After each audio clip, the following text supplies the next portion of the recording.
if I push up the button. Get those animals out of here. All right, tapeworms. This is for the week of 9/15. In 3, 2, 1.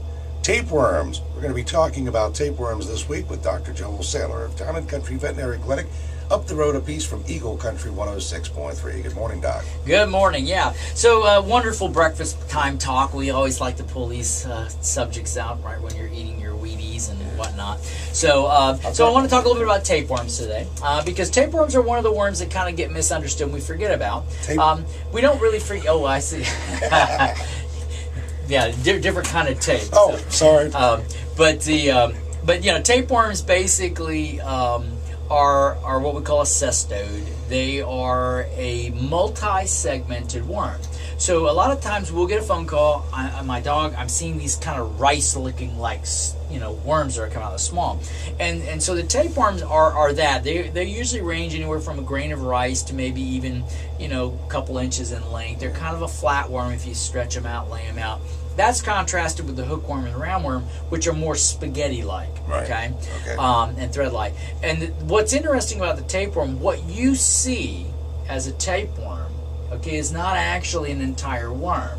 It's a segment or several pieces of a much larger worm that's up in the intestine. Ooh. Yeah. So when you see hooks or rounds, those worms, those are the basically mouth to rear end. That's the whole worm, okay? But with tapeworms, you're seeing a piece of them. Because typically when hookworms and roundworms reproduce, they lay eggs and those come out in the stool and then those larvae happen. What happens with tapeworms is sections of the worm break off and then inside each of those sections are all the little eggs and those bust off. So they can be missed very easily. You could have easily been to your veterinarian said, oh, you don't have any worms, you're fine. And then 2 days later, there's tapeworms. Because really, if we don't see it on the stool itself when it comes out, there's a high likelihood we're not going to see it in the actual fecal test. So as a general rule, we tell people, if you see those little tape-like worms, let us know. It is also the one worm that's not typically gotten by your heartworm preventions. Most of the heartworm preventions cover at least hooks and rounds, and a couple of the products like Sentinel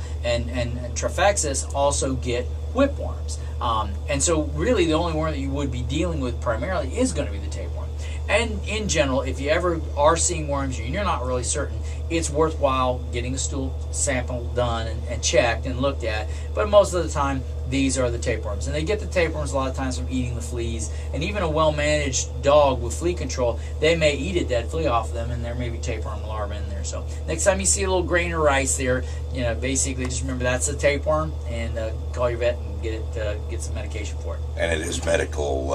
It's obviously something that you can deal with, and you get rid of it. Absolutely, yeah. We don't. There is a certain dangerous tapeworm. We do not have that down here in the South, thank goodness. But Echinococcus can be very problematic because it is transmissible to humans, and so that's a little more problematic.